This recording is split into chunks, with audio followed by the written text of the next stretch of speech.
상대 생존율은요 31.2%로 무려 6.5%나 증가했기 때문입니다. 정말 놀랐다. 자, 그래서 진단과 동시에 사망 선고를 받는 것과 다름없다는 이 폐암의 장기 생존이 가능해진 이유는 바로 3세대 항암제 덕분이라고 보시면 될 것 같습니다. 3세대를 강조하네. 이것은 무엇이고 또 어떤 기전으로 폐암의 생존율을 높이는 것인지 알아볼 텐데요. 오늘 그래서 저희가 세계적인 폐암 권위자를 모셨습니다. 네, 이분과 함께하는 시간 기대해 주시기 바랍니다. 나와주세요.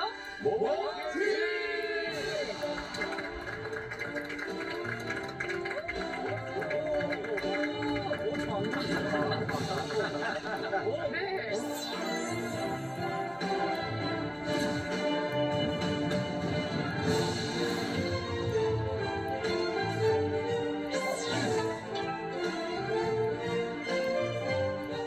아니, 오늘 그 문신을 위해서 선글라스를 준비하신 건가요? 아니면 평상시?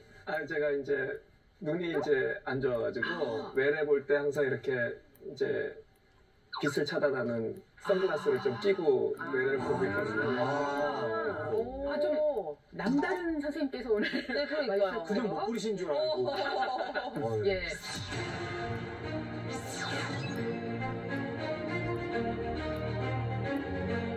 훨씬 더 적은 부작용을 가진 3세대 표적 항암제가 있겠습니다. 와, 엄청 줄었는데요. 면역력을 강화시키기 위해서 10년 넘게 실천하는 삶을 살고 있습니다. 자, 그것은 바로 직접 우리 시청자 여러분께 인사해 주실까요? 안녕하십니까. 종양내과 의사 조병철입니다. 네. 반갑습니다. 네, 반갑습니다. 감사합니다. 그런데 아까 소개드릴 때 권위자시면 권위자시지. 세계적인 폐암 권위자. 네? 폐암으로 전 세계에서 알아주시는 분이다. 이렇게 소개를 했단 말이에요. 대단하신 분이에요. 그래서 이 국제적으로 암 표준 진료 지침으로 널리 활용되고 있는 미국 암 종합 네트워크의 진료 지침까지 개정을 하신 분인데요. 이게 얼마나 대단한 일이냐면 이 NCCN이라는 그 분야에서는 미국 내 암 치료 분야의 선두를 이끄는 세계적인 주요 암센터 최고 전문가들로 구성된 교육단체예요. 그래서 미국 내 항암 환우의 97%가 이 지침을 따르고 있고 전 세계 항암 치료 의사들도 가장 많이 참고하고 실제 활용하고 있는 진료 지침이라고 할 수 있는 겁니다.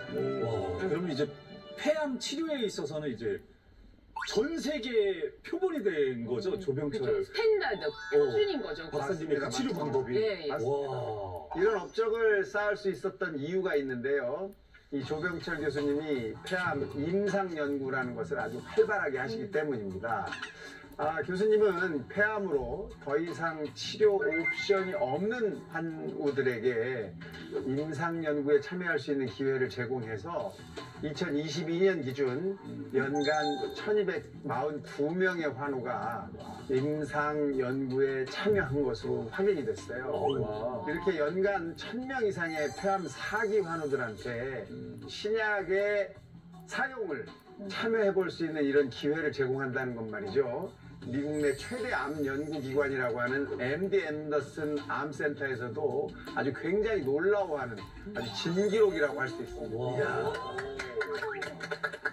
여기까지 이제 저희가 소개를 들었으니 지금부터는 이제 본격적으로 폐암에 대해서 조병철 교수님과 함께 알아보도록 하겠습니다. 저희가 이제 앞서 말씀을 드리면서 가장 충격적이고 또 염려가 되는 것은 이게 진단과 동시에 거의 이제 알게 되면 사기다 이런 이야기였거든요. 네.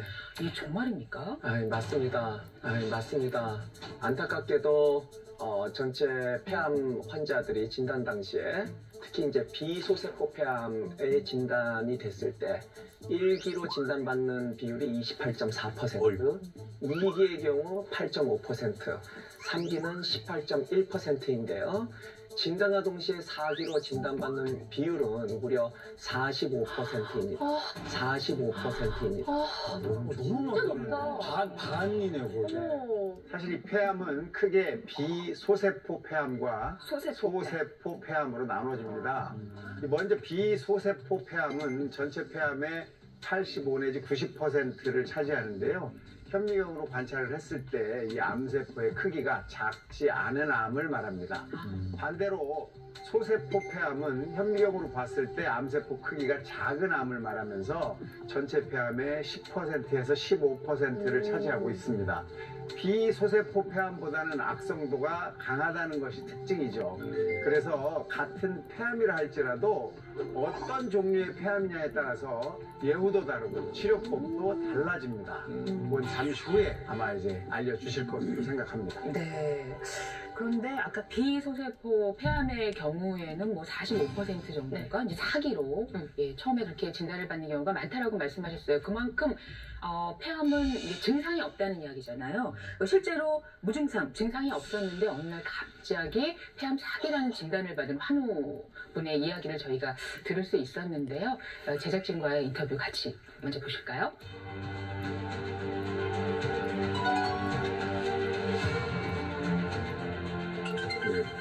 21년 9월에요. 그 건강검진하다가 4기 비소세포 폐암으로 진단을 받았습니다. 네, 처음에 진단받았을 때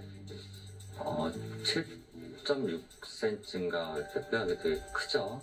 그 전이가 되면서 수술이 불가능해서 수술을 못하고 약물 치료를 해서 치료를 받았어요. 의외로 그렇게 뇌까지 올라갔지? 어머. 특별한 증상은 없었어요. 전 당연히 괜찮을 줄 알았던 거죠. 25년 넘게 했었고요. 하루에 한갑 전후로 해서 폈던 것 같습니다. 회사에서 매년 그 건강검진을 받았거든요. 받았고 PCT를 추가적으로 해서 받았는데 어머. 그 건강검진 받은 지 1년도 채 안 돼서 한 9개월 만에 어머. 그 건강검진 결과에서 그럼 안 나타났다. 폐암이라는 게 나와서 좀 많이 황당했던 것 같아요. 매년 건강검진을 하셨고 흡연하셨기 때문에 추가적으로 PCT까지 찍었는데 건강검진을 얼마나 자주 해야 된다는 말인지 그것도 너무 궁금하고 말이 안 되는 것 거기다가 이제 같아요. 증상이 없다고 하니까 아니 이게 이럴 수가 있습니까? 뭔가 네. 조금이라도 뭔가 신호가 오지 않나. 야, 교수님, 이거 대체 저분이 몸속에 폐암이 도대체 언제부터 생긴 거예요? 예, 환자마다 이제 폐암의 성장 속도가 다르기 때문에 정확하게 언제 생겼는지 말씀드릴 수는 없습니다. 통상적으로 폐암이 2배로 커지는 시간이 5, 6개월로 보고가 됐기 때문에 수개월 동안 암이 자라서 전이 된 상태로 발견된 걸로 봐야 될 겁니다. 다시 말씀드려서 오늘 저설량 CT로 아무 이상이 없어도 아까 그 환자분처럼 내일부터 암이 생겨서 자라기 시작하면 너무 무서워. 내년 이맘때 CT에서 4기 폐암으로 발견될 수 있는 거죠. 4기 폐암으로 발견될 수 있는 거죠. 사실 이런 이유로 저설량 CT로 꾸준히 매년 검진을 받아도 4기 폐암으로 진단되는 환자들이 생길 수밖에 없습니다. 아니 근데 이 폐암이 왜 이렇게 뇌까지 쉽게 전이가 되는 걸까요? 폐에 생긴 종양은 주로 림프절이나 혈관을 통해서 타장기로 전이가 잘 되는데요. 네. 특히 전이가 잘 되는 부위로는 뇌, 간, 뼈, 부신이라는 복강 내 장기가 있습니다.